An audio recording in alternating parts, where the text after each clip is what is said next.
Good evening and welcome. Hi there, I'm Dan Montgomery, President of the Illinois Federation of Teachers. My name is Jane Russell. I'm the President of Berwyn and Teachers Union. Hello, my name is Tony LaCivita. I'm the current President of the Morton Council Union, formerly the MCTU. And my name is Sandy Erickson. I served as Union President for around 14 years, following the legend, Jerry Johnson. And welcome to this great event, the Union Activism Revisited event that celebrates the Morton Teachers Strike of 1969 on its 50th anniversary.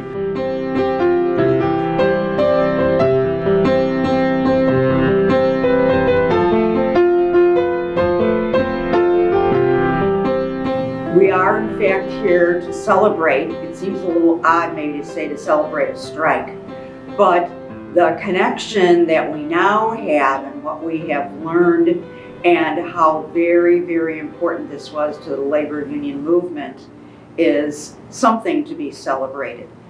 I would like to welcome everybody and welcome the strike is the 69, all the members here, and it's a great pleasure to see everybody. I think I should be up here thanking everyone. Thank you for the part that you played, and thank you for helping us to make one step further into the union movement. On behalf of all members of the IFT, I want to relay our thanks to those in the audience who were members and participated in that strike. Thank you, the great 69ers. Appreciate all your efforts. And all the descendants of that strike in Local 571. 571 from before the days of 1969, but surely then 50 years ago and continuing right through today, has always been a tremendous local, a local where members know the power of the union, the value of the union, and the importance of keeping a strong, active, healthy, member-engaged union. All of us in the IFT have benefited, and I want to thank you.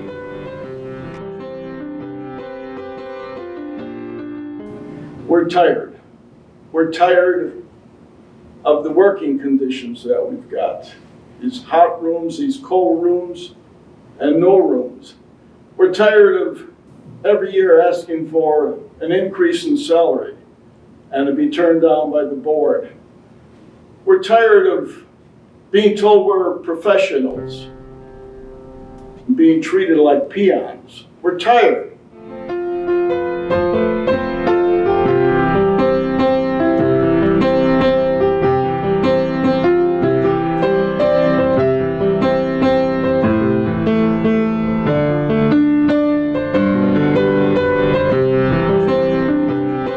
Almost like so powerful that it couldn't have been stopped, that we were all in agreement. I mean, especially those of us who were going to jail over this whole thing. I couldn't believe the people who were so strong, and they hung in there.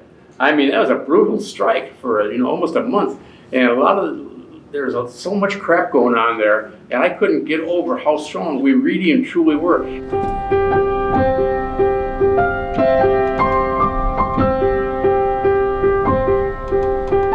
I passed through the picket line and I went through Morton and I walked through the entire school to see what teachers were there. Then I came back out and went to Union Hall and saw that the best teachers were in the hall, so I stayed out. That we got some very good advice and got to know many of the teachers who were on strike, which were a lot of teachers that didn't go in. And being a Morton West grad, just 4 years ahead of time, I saw lots of my former teachers.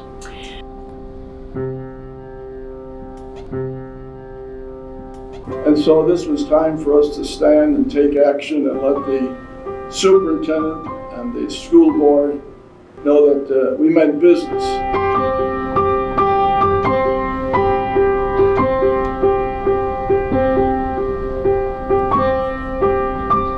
If you could start out with your name, Sure. what you taught, and how long you were at Morton. Right. We're good. Okay? Yep. Yeah, my name is Norman Simone. My name is Jerry Parker. Okay, my name's Ron Hughes. My name's Todd Pluckner. I'm Gail Benish. Yep, I'm still Bill Keller. Chris, go on. Okay. Okay, my name is Tom Ard. Don Steiner. My name is Bob Giles. My name is Bob Steinhaus. My name is Tom White. I'm Gus Jackson. I'm Lee Polina. My name is Dave Verdine. My name is Bob Parker. My name is Wally Johnson. Great. And then could I just have you talk just for a moment Yeah. about talking at the Eagles Hall, when that happened in relationship to the strike and the school year and when everything kicked off?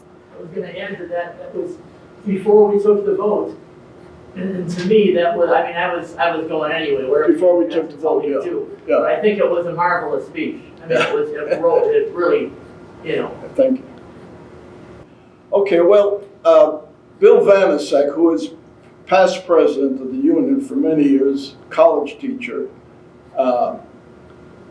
he knew everything about the union. And here I came in, I was a rookie. I was only my second year at Morton. And the staff didn't know me. I had just come on the executive board and was president shortly after. So I did prepare because I had to meet the people that I was going to ask perhaps to go on strike, to at least take a vote. And so I was very concerned. And I wanted to say something that didn't take too much time, but was reason for being considered professionals rather than too often, as sometimes teachers, I said, we're treated as peons. And so this was time for us to stand and take action and let the superintendent and the school board know that we meant business. And we were going to take it out on the street if that would become necessary. And so shortly after that vote, or after that speech, a vote was taken, and we decided to go on strike.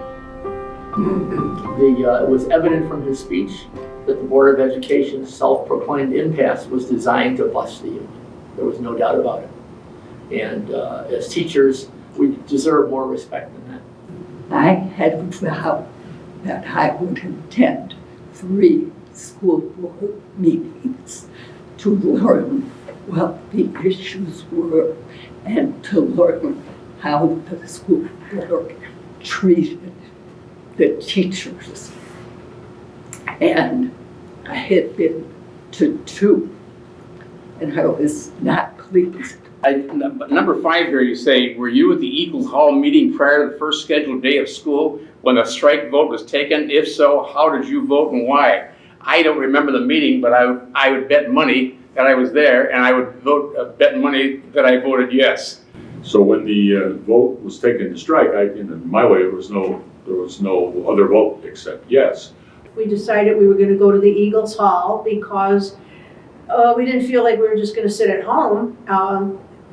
We had to find out something, and so we met at the Eagles Hall. In 1969, Joyce and I were on our honeymoon when that strike was called. Fortunately, we were at the end of our honeymoon up in Lake Geneva, and when I got word that there would be pickets out the next day around Morton, Joyce and I discussed it, and she said, honey, I think we better go back home. You have some walking to do. So I did. Yeah, I remember going to the hall. Yes, it's close by. And then, remember the meetings and the speeches, especially Norm. We had some great leaders in the union, and you knew, be able to follow them. They're going to go in the right direction. I remember the strike. I remember the meetings that led up to the strike. I remember that our colleagues at the East Building were far more enthusiastic about the strike than those of us at West. The reason, I don't know. However, there was a great number of teachers at West that went along with the idea of a strike. I went to Union Hall and saw that the best teachers were in the hall, so I stayed out. Even though I was non-tenured, I knew I was taking a chance. And I'm so glad I did, because I could see the value of a union being that unbalanced power will always be abused, and I think that was happening. At Eagles Hall, I was there, yes, and my wife attended all the meetings, just that one and others, because she was, unlike what he was saying about the family being torn apart, she was supportive, but she also, she had a young baby, and so we weren't going to be having any income, and she was really concerned, and she wanted to know exactly what was happening. So she went to all the meetings, and just to keep herself informed, and so that she felt supportive of what we were doing. I found Morton a wonderful place to teach. I felt academic freedom could probably be enhanced a bit more. My students were wonderful. The politics weren't wonderful. There was such a strong feeling that we were going to accomplish this goal. And from the first meeting at Eagles Hall, when we were there, there was no question in almost all of our minds that we were voting yes, because we had it and we knew it was going to be for the betterment. I can remember, I believe it was Norm and Dave Verdine and Norm Simone got up and there were some impassioned pleas about the need for a strike. And it was good and it was well reasoned. We were in a position where I don't think we had much of any alternative. I was there at Eagles Hall on September 2nd, I think it was, when the strike vote was taken. I think I knew how I was going to vote beforehand, but certainly the fact that Jerry Johnson and so many others of the people that I respected, that I weren't just in the one semester I had been at Morton, were in the room, all supporting the strike. Norm doesn't give himself enough credit. His speech, I think, would have even gotten most anti-union people if they had been in the room to realize that it was time to go out. Oh goodness, I got a standing ovation. Beyond belief. And Jane Kutza, who had intimidated me before I knew her, blonde, gray hair, and always crabbing. She was a wonderful person, but I didn't know it at the time. She was up on the stage and she slipped me a note. It said, "Très bien." And I know that meant, in French, "You're a handsome dog, and what a hell of a speech you gave." And so that was two good things, standing ovation and Jane Kutza giving me a compliment. And then lo and behold, I appear on television. I gave a heck of a speech. And I tell you, I started to feel strong. I started to feel that I can do it. I can do it. And I did it. Not so much because of me, but because I learned something that I had heard before. That in union, there's strength. The whole strike wasn't so much on money, though it was a consideration.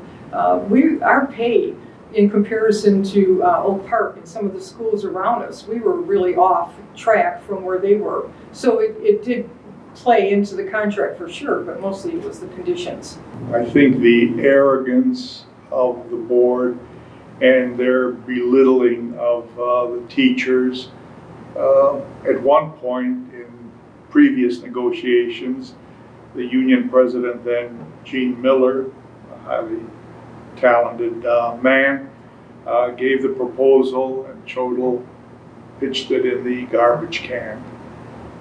So respect for the profession, for the dignity of the teacher, I think was important, and that was not evident before '69. I think the main reason I went on strike was that there was a lot of confusion, if not on our parts, but on the part of the administration on what to do with all the kids. Classes were being scheduled without any recognition of how many kids were actually going to wind up being in the classroom, and the whole deal. And no matter what we said or did, in that case, they didn't seem to pay any attention to it. And then, of course, our sour has always been a problem in that case of conditions, so that also came to us as well. During the strike, I was a picket captain. I had a group that picketed the south side of the building on 25th Street. And after a day or so, my group was moved to Morton West. They said because they didn't have enough pickets at that time. At the time of the strike, our firstborn child was born about a month ahead of time before that. So I was under a little stress when that happened. The people on the union said that since I was not tenured, I didn't have to picket, but they would appreciate if I stayed out, so I did. I had a 4-year-old or 4-month-old daughter when the strike came out. We had just had our first child. I was going to throw that in there and I forgot it. Was it difficult for you to be on strike? Yeah, in a sense, well, you got a lot of enthusiasm when it starts out and when we go on strike. But the thing that I was concerned with, my son was born in, he's 50 years ago too, he's June. So when the strike started, I went along with it, but then you have a little pressure from home, you know, this is the 4th day, the 5th day, the 6th day, the 7th day, 8th day. How much longer, money-wise, we're hurting, stuff like that. So it was a lot of pressure, and I can imagine all the other ones the same way. The other teachers, a lot of pressure. That's what was really impressive too, seeing the number of really tough people that were out there. There was a woman named Virginia Hamilton who was a librarian. And on one particular day, a truck was to deliver a generator to the campus, and the driver was going to go right straight through the line and make the delivery, and little Virginia Hamilton jumps up on the running board of this truck, and she says to this guy, "What kind of an AFL-CIO member are you? This is a sanctioned strike. You have no business going across this picket line." And the guy put the truck in reverse and backed up. I remember that like it happened yesterday. Experiences on the picket line are still fresh in my memory. Getting along with the other teachers, waiting for Annie Smenos to bring in the donuts and the coffee. I remember Gil Larimer, who was the nicest guy you've ever met in your life, who I never thought would be out on strike, being there and picketing every morning. I was usually at the back gate at Morton along Harlem Avenue, and one morning a car came to a screeching stop in the right-hand lane. A woman got out and ran up to us and congratulated us for standing up for our rights, etc. And then I recognized her as the wife of the superintendent of the school my wife was teaching at. It was a very strange encounter. On a school board meeting where they decided they would do some mediation forcefully because we were really there in force with the full support of everybody there. They said, okay, we'll mediate, and we'll have Ray J. Page be the mediator. He's the state superintendent of public instruction. So the next night, I remember being on the 3rd floor, Morton East, and I looked down and here's a big limousine with state police in front of it and state police in back of it, and out steps Ray J. Page. Well, it's a good thing that our lawyer lady, he knew Ray J. Page, and he called the night before and said, "You're going to be coming up here tomorrow." And so we had an end there. So Ray J. Page, he comes into our group, negotiating group, and he says, tell me what you guys want. And so we told him what the problems were. And he took down notes, and then he asked us questions and so forth. So then he said, well, I'm going to go talk to the board, and I'll come back and talk to you a little bit later. So he left and went to the board. Well, the president of the board was really nasty to us. He thought we were dirt. And Ray J. Page came back about 45 minutes later, an hour later, and was furious. Beat red.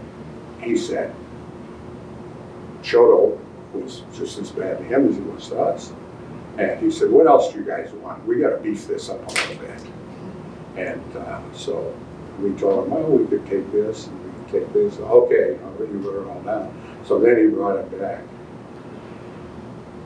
to them, and we came together, and he was telling them what the settlement of the strike was going to be. He said, I'm Ray J. Page, I'm the President, State Superintendent of Public Instruction, and if you don't take this, I'm closing that school down tight immediately. There will be no school until this is accepted. Chodo at that time jumped up and stormed out. I bit my lip so hard it was bleeding because I didn't want to laugh. It was kind of funny seeing him storm out. It's like justification of all of that. So they, after about 4:30 in the morning, they finally agreed to all of that. And Paige said to us, school starts at 7:30. There's no day off or anything. You get your butts in there at 7:30 tomorrow morning and start school. And that was the end of the strike. So that was quite an experience. It's amazing that I can remember things. I can't remember things from last week, but I could remember. I could go on here for hours and tell you things about this strike. You were one of the people who were threatened with going to jail along with being fined. Mm-hmm. How did that make people, yourself and other people, feel with this possible going to jail for 10 days? It got a little quieter with from the meetings and stuff. When we were at the rally meetings and we're all excited, I remember just how we were all, yes, this is going, and we had people dancing on tables, and it was just, everything was going well. I won't say any names, but then we had one meeting when it was right before we were going to jail, and they had the 65 of us in the room, and that was the meeting that got really quiet. They say, okay, now understand what's going to happen, because we didn't have any change of venue or anything going on at that point. We were going to jail. And I was just a young girl living with my parents, and at first it was like, yeah, let's go out there, and then all of a sudden you're lying awake in bed going, you know, I could go to jail. And it was scary, but you didn't change your mind, you were going to do it. And, but yeah, thank God for the change of venue. So you never did go to jail, is that correct? Yes, well, what we had to do, we had to appear before the judge. And I was fortunate to be in like one of the last of the couple of groups that were going. And the judge, you know, the gavel goes down, and we were, you know, in contempt of court, and we were going to go to jail. And that elevator went down, and we had our little 6 or 8 of us, and mostly women in that group. And then they walked us down the hall, and we're passing all the cells, and we stood there in front of the jail where we would have gone into, and that's when they waited. They didn't make us go into jail, though I think the first group actually was in the jail and the door was shut. That clank had to be a little devastating, but we didn't have to, they didn't take us that far. They said that, all right, your bail has been posted, you're free to go. But it was hard. It was really a difficult time, and like I say, the fun, the whole thing, it all came down to pretty serious stuff, and it was scary. It was really scary. I was one of the 65 teachers who was sentenced to jail and had a fine. And my thought about that was, that's just the price of doing business. I mean, if it happens, it happens. We didn't want to be in that position, but I don't think we had much of anything else to do except see what we got. If we got it, we got it. If we didn't, we didn't. Going in front of Judge Cavelli, I don't think it would be going in front of anybody. It was a frightening experience, but as I said, I thought it was kind of inevitable. I don't know how to even say this, because we already had lost, I think, had it not been, when there's a question about who had the most to lose. I think we had already lost, and if we hadn't struck, I think we would have continued to lose, and I don't think I would have stayed there much longer. Which brings me back to my original point. I was going to leave at the end of 1969, because I would have reached 26, and according to my age, and according to my draft board, that's all I had to do. If I reached 26, I wasn't going to get drafted, because my board had many, many people who were younger than me, who were uneducated, that they were going to be able to draft, and they weren't going to draft me. But from my experiences in this strike, I decided this was going to be my career. I can say that with no fears whatsoever. That's what did it. The experiences of the strike and seeing people put themselves on the line for a principle just absolutely made me feel warm. I don't know how else to say it. What was your role and experience during the strike? Was there anything in particular you recall? Well, so many things. Mostly picketing, being singled out as a picketer, being brought before Judge Cavelli, who it seemed like wanted to give me a break since I was a Paulina, saying you weren't really there, maybe that somebody just missaw something. And I said, no, Judge, I was there. And he said, I'm sorry, then 10 days. Did you actually serve the 10 days? No, we didn't serve the 10 days because of the overturning of the decision of the court by the Illinois Supreme Court. However, he did send me back to the cell, and I was behind bars there for a while. Do you remember what the fine was? Like, I think it was $200 in 10 days. What'd you get, Norm? Mark got double. Norm got 1,000. He got 1,000? Oh, never mind. He had The relationships you built with people that you picketed with or also picketed with you have lasted forever. We're still friends, we still associate, and we bonded because of the strike. Certainly think it was a wonderful experience to have in the past. I can remember people telling me, well, if you go to jail for 10 days, maybe they'll let you go 10 Mondays. And I said, why not 5 weekends? But they thought 10 Mondays would be a nicer way of doing it. And of all the unions that I belonged to, the one at Morton was the best union that I ever belonged to. And that was because they encouraged their membership when I was there to get involved. And it stayed a pretty powerful group of people, and the people that came out of that strike and those who walked the line together, I mean, we're friends today. We've stayed friends and stayed family for all these years, so it was a very strong force. A great experience, and I don't wish it on anybody, but we did come a long way in our union, and because we had such great leadership with Norm and Gene Miller and other people. It just was great people, and you stood behind them. Well, I think it not only affected the morale of the teachers at Morton, but maybe it had a far further reaching effect in terms of Illinois and maybe even the country. We were amongst the first people to stand up for our professional rights. And I think it made it a little easier for some of our colleagues to do likewise. And I think the '69 strike solidified and emphasized the importance of unity and strength. Well, just that, what I said about affecting other teachers, I hope the effect is as widespread as possibly can be. It's rough being a teacher today. I think very difficult.